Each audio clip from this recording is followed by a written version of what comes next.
Bible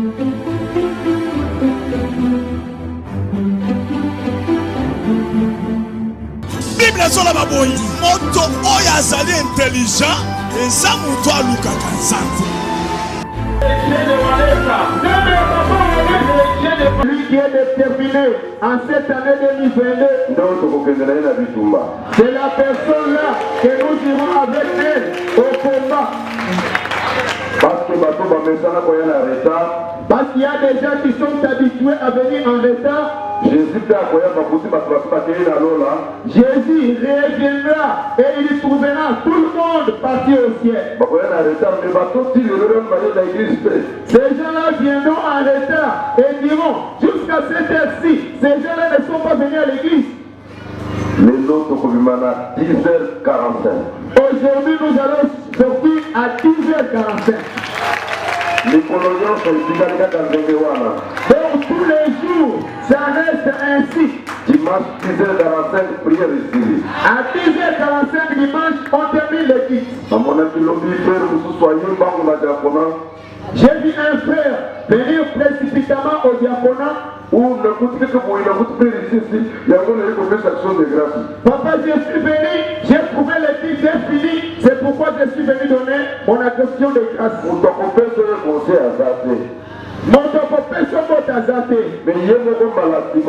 Maintenant, la personne là prochainement, il va faire trop vite pour venir avant. Jésus-Christ a légué avion. Dépasse même l'avion. Mais l'avion, surtout parce que ce programme un voyage que l'avion est pour décoller na 8h, on peut se faire temps à check-in, 6h, vous allez déjà na aéroport pour la check-in. Si il est prévu que l'avion va décoller à 8h, on va te donner un temps. Tu peux arriver à l'aéroport à 6h30 afin que tu fasses ton check-in. Si tu es arrivé à 8h, tu vas trouver tout est déjà terminé, tout est déjà enregistré. Il n'y aura plus moyen de voyager. Et si tu n'as pas voyagé, tu vas payer des pénalités. Amen. Amen. Mais ce qui va faire mon téléphone pour voyager, peut-être l'avion wana, au côté qu'on a l'avion wana, et qu'il y a la crash. Maintenant, si les gens de ce monde, il peut arriver que tu entres dans cet avion-là et que l'avion connaît un crash. Mais Jésus. Mais pour Jésus, si tu entres dans son vol, il n'y a pas de crash. Mais pourquoi vous venez toujours en retard? Ce matin que Dieu vous bénisse. Les choses ont changé cette année. Même dans la dimension d'opérer des délivrances, nous allons monter à une autre dimension. Même la dimension des prières, nous allons monter à une autre dimension. Toi aussi, tu vas changer à un autre ordre. Dis-moi si tu n'aimes pas ça. Acclame plus fort pour Jésus. Nous disons merci à Dieu. Parce qu'il est le maître des temps et des circonstances.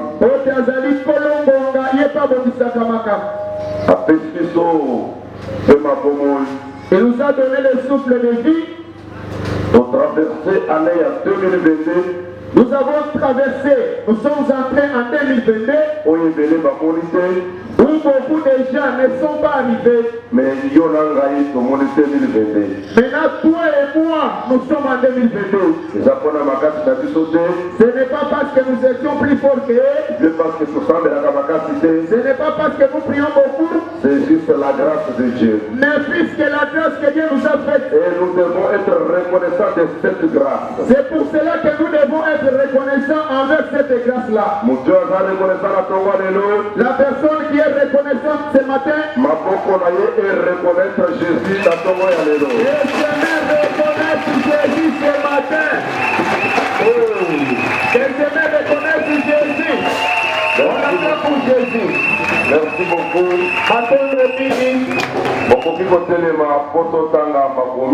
Nous pouvons nous mettre debout pour lire. Il y a livre 17. On nous lit le livre de Luc chapitre 17, 11 à 19. les versets 11 jusqu'à 19. Nous allons lire le livre de Luc au chapitre 17 du 11e verset au 19e. Chapitre 17, verset 11 à 19. Jésus se rendant passait entre la Samarie et la Galilée. Comme il entrait dans un village, il épreuve vers à sa rencontre.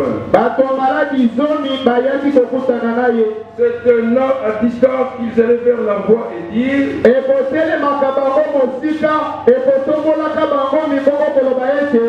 Jésus, Maître, aie pitié de nous.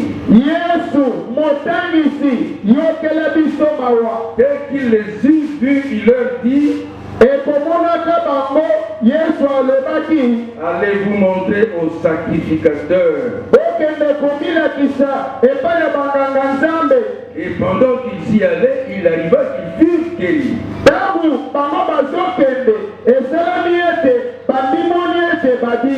L'un d'eux se voyant guéri,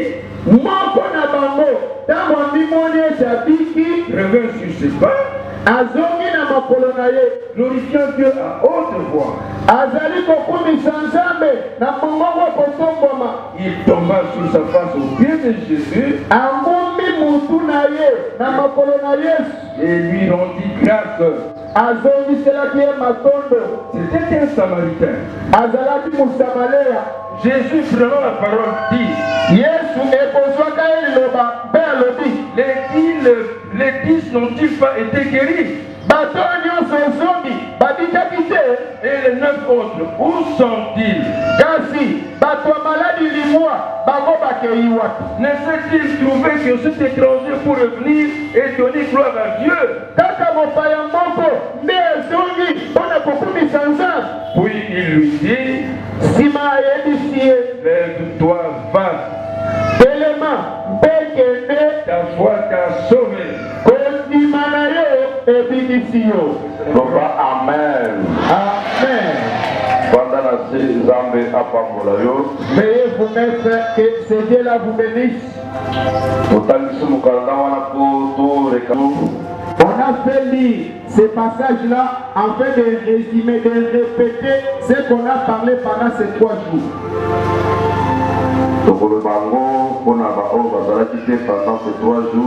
On va essayer de reparler ça pour ceux qui étaient absents pendant ces 3 jours.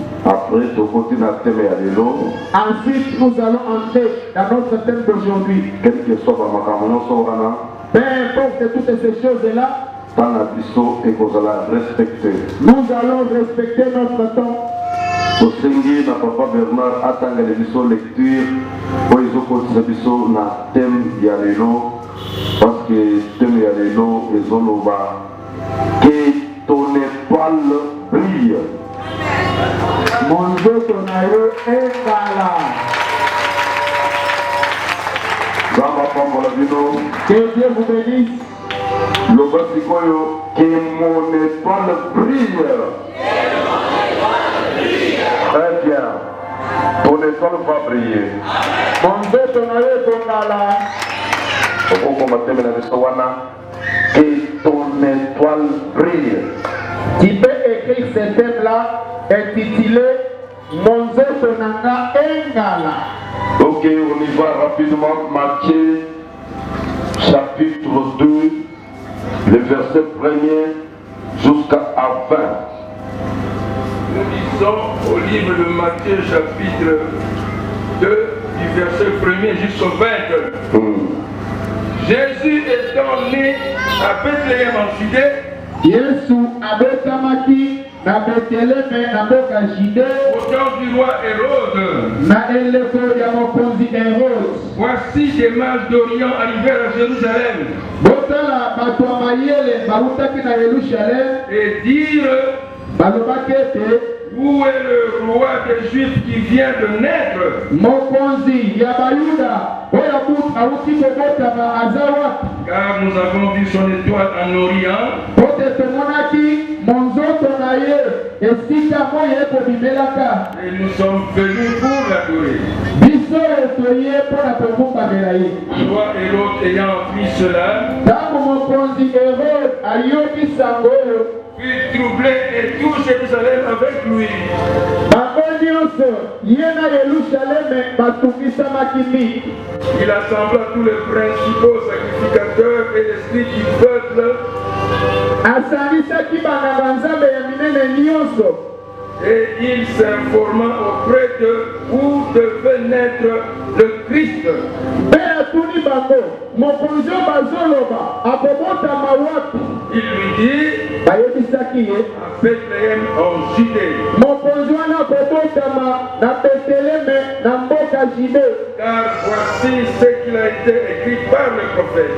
ote mokonzi tala maye basakoli bakoma. Et toi, Bethléem, terre de Juda, yo Beteleme mabele ya Yude, tu n'es certes pas la moindre entre les principales villes de Juda, ozali moke te kati na bambingumba minene ya Juda. car de toi sortira un chef qui pètera Israël, mon peuple. ote kati na yo mokonzi monene akobima okolesa Israele. Alors Hérode fit appeler en secret les mages. sikoyo mokonzi Hérode aye kobenga na nkuku bato ya mayele, Et s'en dit soigneusement auprès d'eux, akendaki abengisaki bango mpo ayeba mpenza depuis combien de temps l'étoile brillait. tuna bango kobanda mokolo nini monzoto bamonaki ebandaki kokala. Puis il les envoya à Bethléem mpe aye kotinda bango na Beteleme en disant, na koyebisa bango boye, allez et prenez des informations exactes sur les petits enfants. bokende bino bato ya mayele bozela ngo sango malamu oyo ezali kotala mwana okobota. Quand vous l'aurez trouvé, ntango bokokuta ye faites-le-moi savoir, bo yebisa ngai mpe nayeba, afin que j'aille aussi moi-même l'adorer. po te ngai mpe Hérode nakende mpe kogumbamela ye. Après avoir entendu le roi, il partit. bato ya mayele nsima koyoka mokonzi bakendaki. Et voici l'étoile qu'ils avaient vue en Orient. sikoyo botala monzoto bamonaki esika moyo ekobimelaka. Marchait devant eux jusqu'à ce qu'étant arrivé au-dessus du lieu, monzoto ezalaki liboso na bango ezokamba bango ekondisi bango ti esika mwana botamaki. où était le petit enfant, elle s'arrêta. esika mwana azalaki ntango bakomi bango mpe batelemaki. Quand ils aperçurent l'étoile, ntango bamoni monzoto kotelema ils furent saisis d'une très grande joie. bazwaki esengo makasi. Ils entrèrent dans la maison, bakotaki na ndako virent le petit enfant avec Marie, sa mère, bamonaki mwana oyo moke na mama na ye Marie, se prosternèrent et l'adorèrent. bagumbamelaki ye, Ils s'ouvrirent ensuite leur trésor bapongolaki bozwi na bango, et lui offrirent en présent de l'or, bapesaki ye olo, de l'encens bapesaki ye essence, et la myrrhe. bapesaki ye mpe mire. Puis, divinement averti en songe de ne pas retourner vers Hérode, sikoyo ntango bazalaki ya kolala nzambe aye kopendisa bango na ndoto bozonga epai ya Hérode te.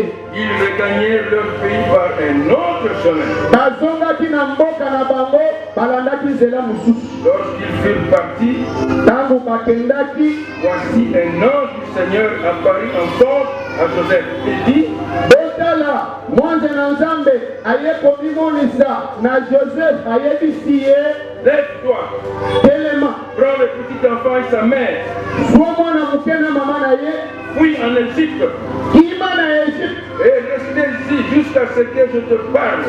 tikala kuna ti mokolo ngai na kolobela yo. Car Hérode cherchera le petit enfant pour le faire périr. pote Hérode akoluka mwana moke oyo mpo aboma ye. Joseph se leva Joseph a télémaki. Puis de nuit, le petit enfant et sa mère. Azwi mwana butu na mama na ye. Et se retira en Égypte. Bakendaki kotomba makobakama na Égypte.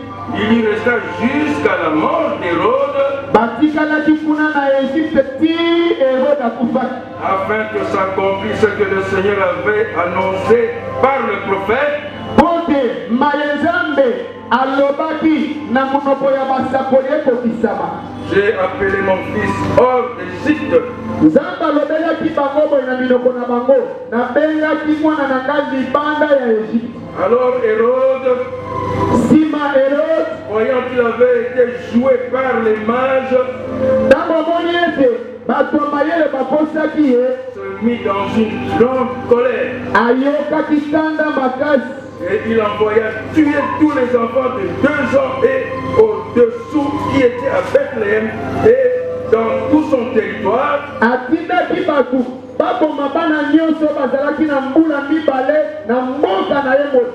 Selon la date dont il s'était soigneusement rendu auprès des mages.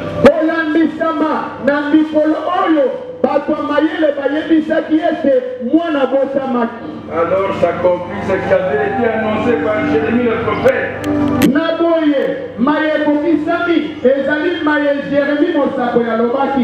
entendu des cris à Rama,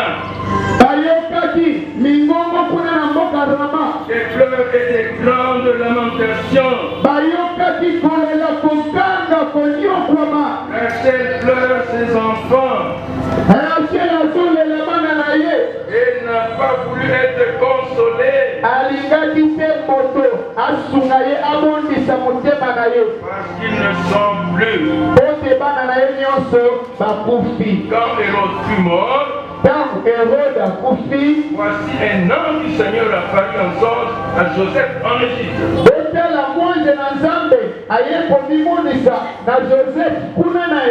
Et dit, lève-toi, prends le petit enfant et sa mère, et va dans le pays d'Israël. Car ceux qui en voulaient à la vue du petit enfant sont morts.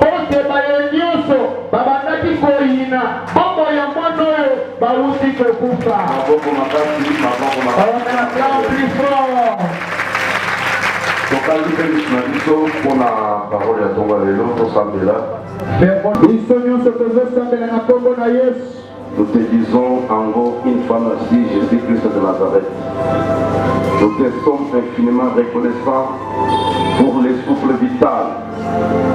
Nous voici dans ta présence ce matin, car il est écrit, et c'est poussé par l'Esprit que les hommes ont parlé de la part de Dieu.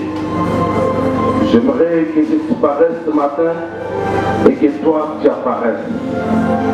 Seigneur, donne les oreilles des vrais disciples à tes enfants, à bien écouter ta parole ce matin et à mettre cette parole en pratique, car tu as dit dans ta parole, si vous demeurez dans mes paroles, moi et mon Père, nous viendrons en vous et nous allons faire notre demeure en vous.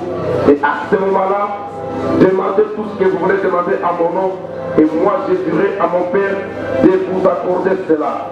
Merci Seigneur, j'aimerais que tu puisses prendre le contrôle de toute la participation ici. Présent ce matin, au nom de Jésus-Christ, ainsi nous avons prié avec foi. Nous disons tous Amen. Amen. Acclamons pour la gloire de Dieu.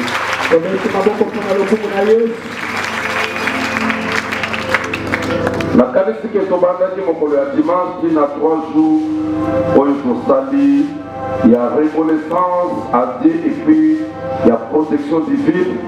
Nous avons commencé 3 jours dont on parlait la reconnaissance à Dieu et la protection divine.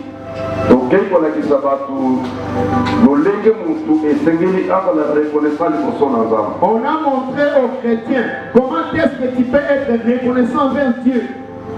Parce que Nzambe asepelaka na ingratitude. Parce que Dieu n'aime pas l'ingratitude.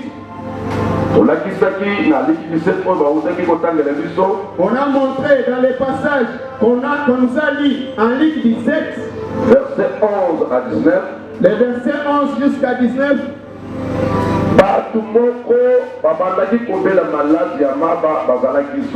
Il y avait 10 personnes qui souffraient de la lèpre. La maladie de la lèpre, c'est une maladie contagieuse. Si tu es contaminé par cela, il sera isolé. Si tu as la femme et les enfants, toi tu seras isolé. On va te faire sortir dans la ville. Il sera en dehors de la ville. Là où il n'y a pas de personnes. S'il y a de la chaleur, tu es toujours sous la chaleur. Si la pluie tombe, la pluie tombe sur toi. C'est-à-dire, mon oiseau qui est lentement et sûrement vers la mort. La personne s'achemine à petit fait jusqu'à la mort. Maintenant, la Bible dit ceci. C'est-il les faits ont vu Jésus passer. Parce que Jésus allait en Jérusalem, il devrait passer par la Galilée et Samarie. Quand ils ont vu Jésus, ils se sont mis à distance.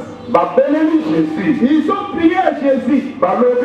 Ils ont dit, Jésus, Maître, ayez pitié de nous. Et la Bible dit, Jésus a moni bango. Jésus les avait vus. Tango Jésus a moni bango. Jésus les a vus. Ayebisi bango. Il leur a dit, Allez vous montrer au sacrificateur. Le sacrificateur qui avait fait le constat de la maladie. Ceux qui avaient pris la décision de vous faire sortir de la vie. Allez maintenant vous montrer chez eux. Et la Bible dit ceci. En allant, ils se sont retrouvés en cours de chemin. Tous étaient guéris. Maintenant l'un d'eux, qui était un samaritain, il a fait un constat. Il a vu que sa maladie était guérie. Il était complètement guéri et totalement guéri. Maintenant il s'est dit qui m'a guéri. C'est Jésus-Christ de Nazareth. Jésus à Nazareth.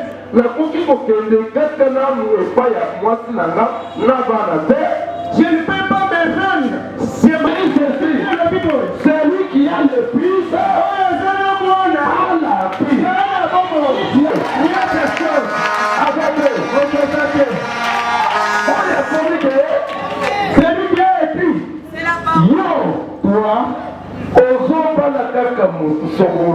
Qui mariera quelqu'un. C'est Jésus qui a écrit. Même quand c'est Marie la qui les voisins lui disent c'était un pudique. Il a un mauvais caractère. Comme Dieu a déjà écrit, Le bon ensemble celui-là est ton mari, et à ce moment il ne finira pas de se marier. Alléluia. Amen. Poste mon quelque part. Il y a un poste quelque part. On lui faisait ça donc il se pose à l'eau. Que Jésus a déjà préparé pour toi. Attends, tu vas voir lui. Quoi que les gens vont se disputer par Parce que on ne peut pas vendre la carte à Wendé. ils peuvent s'asseoir même dans les cieux. Mais la console à mon salaire. Mais en travaillant, Pas qu'on a disqualifié. ils seront disqualifiés. On leur dit Parce qu'il y a des collègues comme mon tour. allez se On a la compétence. qu'ils méritent. Il y a console à mon salaire. Travailler, Parce qu'on a le camion. on viendra te chercher. La voyez vous savez. Je te dis, J'ouvre cette année de 2022 nous sommes sur le boulot. avec une grande bénédiction. On n'est pas moyen de Parce qu'on a le camion. dans la Bible. On était allé chercher Daniel. Toi, on viendra te chercher. On viendra te chercher. Dieu va forcer les gens.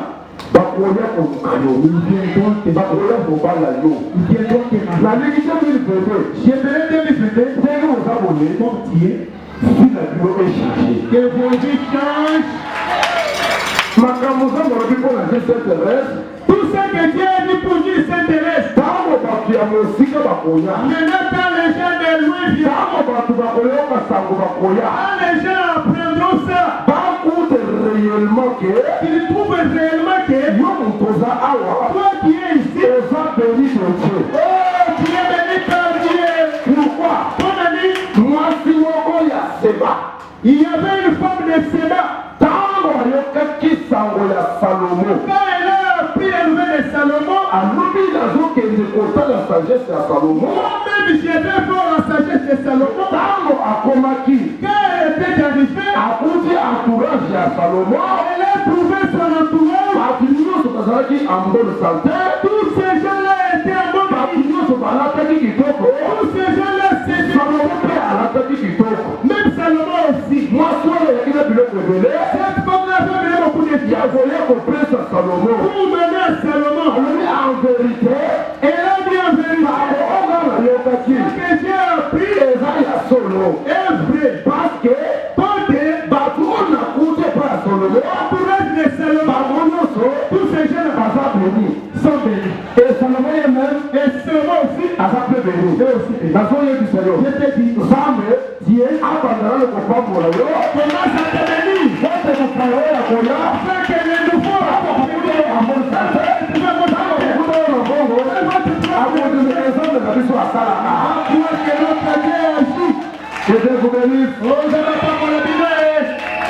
Maintenant la Bible dit ceci.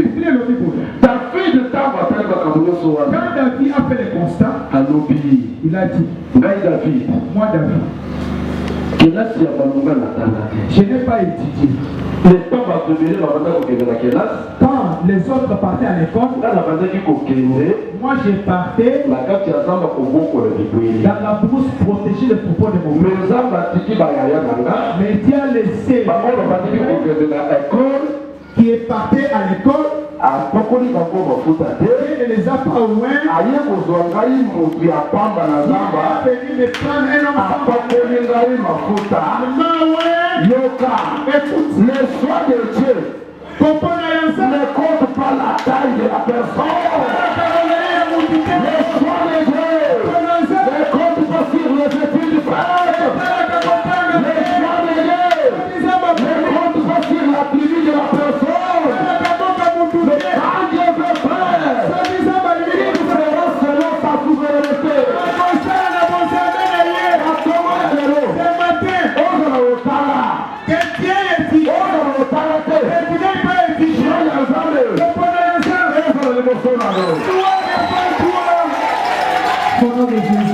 Alléluia. Amen.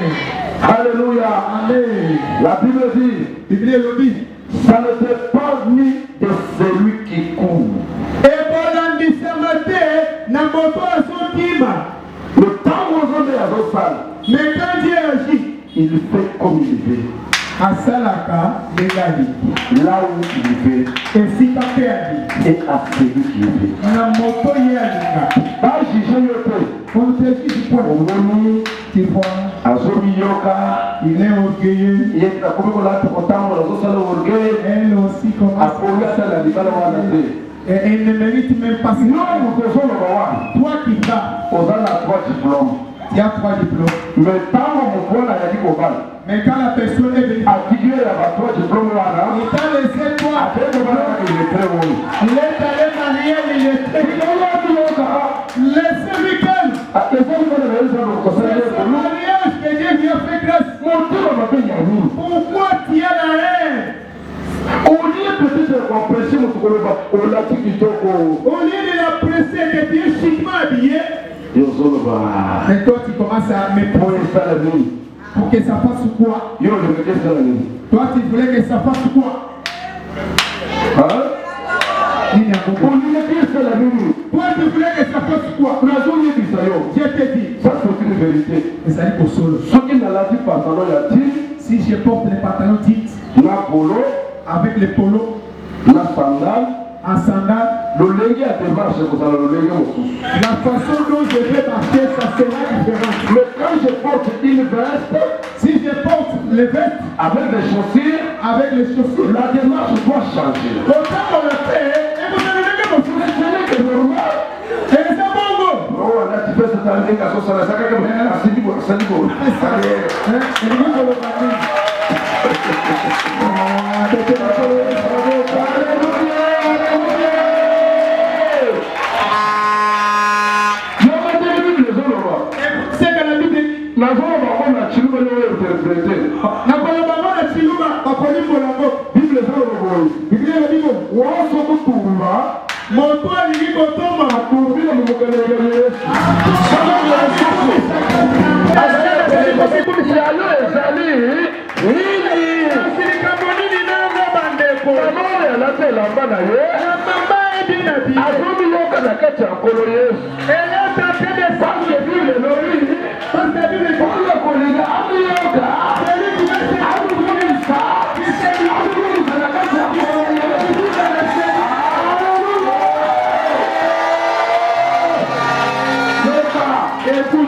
rendrai-je à l'Éternel Pour ce que fait envers moi. Je donnerai ça au temple. En présence du peuple, En présence de tous les peuples, pour accomplir tous mes faits que j'avais fait de parce que Dieu est bon pour moi. Bénis tous mes hommes qui ont bien travaillé au sein de cette église, qui ont pris les engagements et ils ont honoré. Ils nous ont acheté des chèvres, des semoules, Thierry, de l'huile, du lait.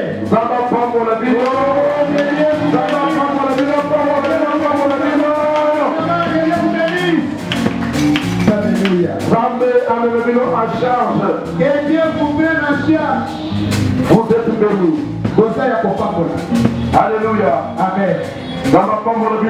Que Dieu vous bénisse. Je prends quelques minutes. Nous allons prier. Donc ça va prendre ce qui est là. Qu'on donne nos offrandes et qu'on rentre à la maison.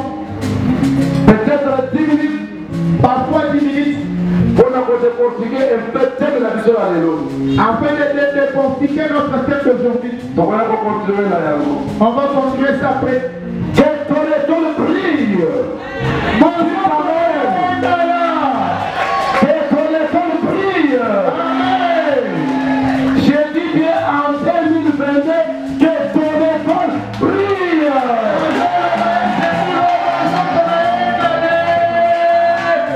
Le canal de Bisayo. Écoute que je te dis. Quand on met au monde un enfant, il est bébé. Il y a des autres personnes qui ont des yeux spirituels. Ils viennent auprès du bébé.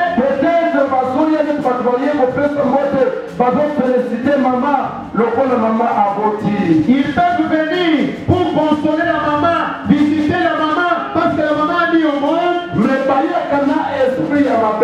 sous prétexte de faire du mal à la l'enfant. Ces gens-là viennent afin d'étouffer l'étoile de l'enfant. C'est pourquoi vous voyez beaucoup d'enfants qui sont bien nés. Maman va commencer à se demander. L'enfant ici, je l'ai bien mis au monde. L'enfant appelait déjà papa et maman à un certain moment. Maintenant l'enfant commence à apprendre des choses qui ne sont pas normales. Des choses qui ne sont pas normales. C'est ainsi que beaucoup leurs enfants ont été détruits ainsi. J'ai une sœur là-bas en Suisse. Elle avait mis au monde bien. Elle avait laissé l'enfant là-bas en Suisse. Elle était venue ici au Congo pour quelques jours. Elle était rentrée. Maintenant son mari avec qui il habite en France. Mais si il se peut qu'ils s'en vont en France et habitent dans cette maison-là, il faut voir des mauvais esprits, des choses mauvaises. Il y a des choses qui sont en train de les tourmenter. Si la femme essaie de parler, l'homme dit, je vois des choses qui me tourmentent. À la fin, on a détruit l'enfant. L'enfant est devenu comme un idiot. La sœur a pleuré. Elle a dit, papa, il faut que tu aies un temps et qu'il fasse une je n'aime pas voir mon fils ainsi. Mes frères, quand Dieu donne la bénédiction à quelqu'un, chaque personne est née avec son étoile. Quand vous voyez beaucoup de personnes leur vie détruite,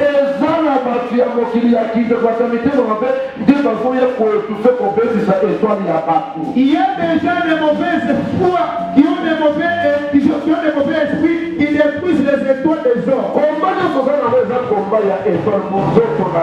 Tous les combats que tu as, c'est un combat des étoiles.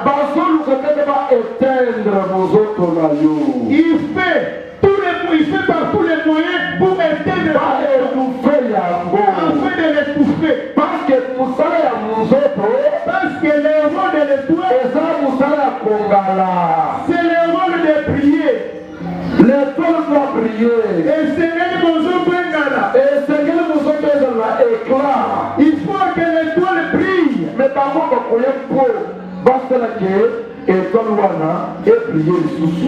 mais ces gens-là viendront faire en sorte que cette étoile-là ne brille point. C'est pourquoi cette prédication l'idée va t'aider à bien protéger aussi ton étoile. Pour que ton étoile brille, sois à l'écoute du Saint-Esprit. Suivez la directive de Dieu. La Bible dit ceci. Christ Jésus était né à Bethléem de Juda.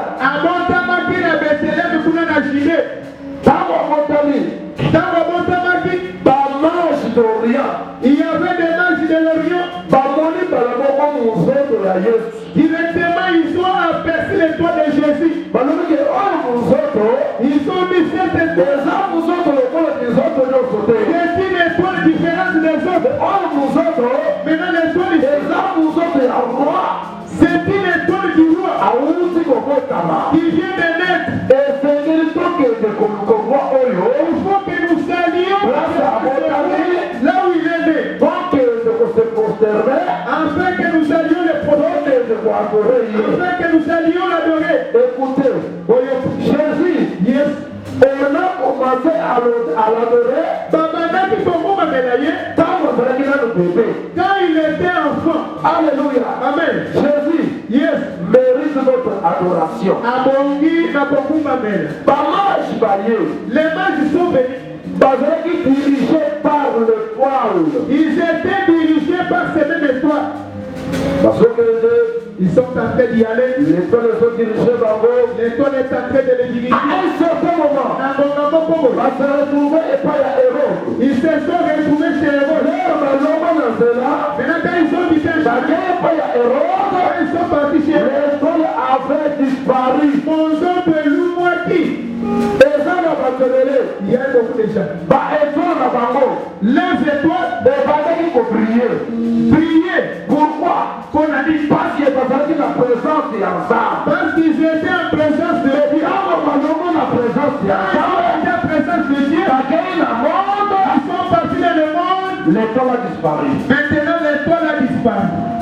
Il y a beaucoup de personnes là. C'est pourquoi la personne souffre. Je serai toujours Je suis toujours comme ça. Non, tu étais dirigé par une étoile. Mon zone de Bandaki Kokambayo, Maintenant, au Tiki, là où l'étoile est dirigée, Dieu a abandonné le chemin dont l'étoile se dirige. là où Jésus est né, Et si Gaïa Sobotamaki, tu as dévié. Il y avait l'étoile de briller. l'étoile L'étoile est disparue. L'étoile a disparu. Alléluia, Église. Au lieu de briller, Tu sais que ton étoile brille. il n'y a pas la Hérode.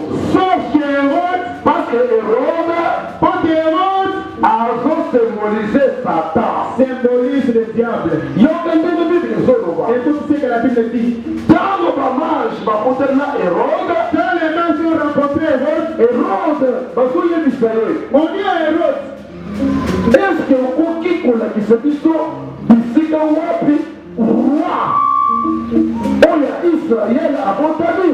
peut-il nous montrer là où le roi d'Israël est né? La Bible dit, La Bible le dit. Hérode était troublé. Hérode a trouvé Samaki. Il y a un bâtiment, il y a Jérusalem, il y a Et tout son entourage était troublé. roi, Roi, vous avez raison, roi. moi je suis roi. Roi, même vous avez Quel autre roi qui est allé pour remplacer là. pour venir me remplacer? Hérode était traumatisé. Donc au frère de Hérode a trouvé Samaki. Il y a quelqu'un qui a joué sa maman. Écoute ce qu'il dit au match. Comme ça, Comme il en est ainsi, Pino Boki. vous allez-y Avant de rentrer dans la route, avant de les envoyer. avec une arme, bascrire, apparaître dans la stage Il a appelé les pharisiens, les scribes et ses sages.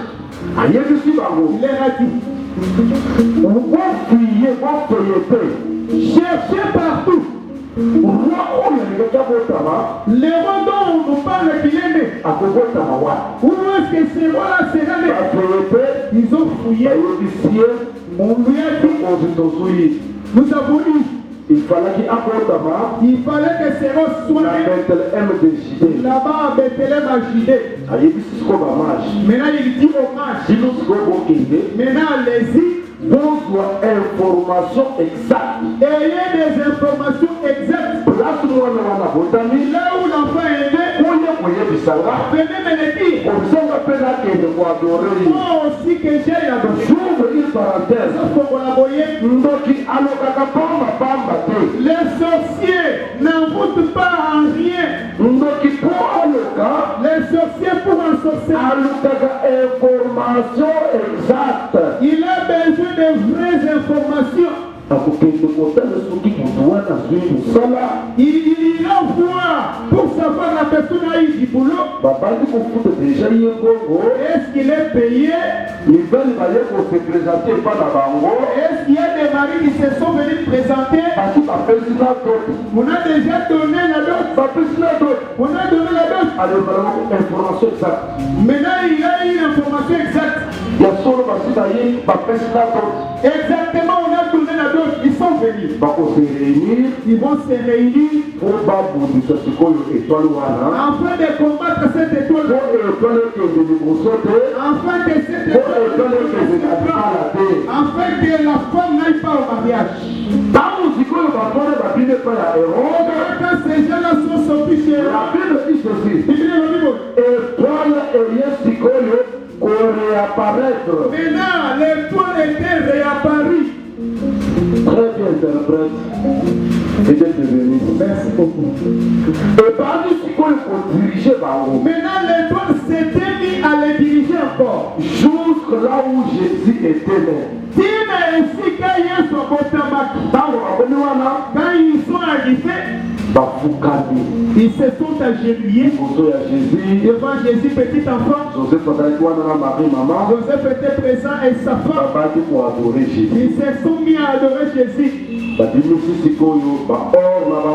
Ils ont fait sortir des richesses qu'ils avaient de l'or. Ils ont donné à Jésus bébé. Ils ont pris de l'essence. On a donné à bébé Jésus. Et après, ensuite, maintenant Dieu les a divinement avertis en songe. Il leur a dit, le chemin par lequel vous êtes venus, ce ne sera pas le chemin par lequel vous devez venir. Prenez notre chemin, rentrez chez vous. Ils ont pris notre chemin. Ils étaient rentrés chez eux. Je te dis ce matin, pour les chemins que tu as empruntés en 2021, ils t'ont apporté de l'échec. Il ne faut pas qu'ils reviennent dans ce chemin-là. Jésus de Nazareth, oh Jésus de Nazareth, va te révéler en songe. Apporter le Seigneur en d'autres. Et là, vous tous, il y a Sika. Et non, c'est nouveau. Oh, on attend. Et tu dois dans la directive, voilà. Tu seras béni. Tu seras béni. Alléluia. Vous allez à Malaki wana obandaki kolekela omesana kokendela dispensaire wana na hôpital wana okozongela lisusu na nzela wana. Pour aller au dispensaire, je te rassure, il ne va pas revenir par ce chemin. Bonga na ozala mwasa libala. Mais Hérode ayaki koetufe mozoto na yo. Ntango tozoloba bapesi fille ya kodeabile ezokende koloba ngai lelo nazobima na ndako ya Hérode ezolakisa monde loba nazobima na monde nazona na directive ya Jésus sambela na pesi yo 30 secondes sambela no de Jésus-Christ.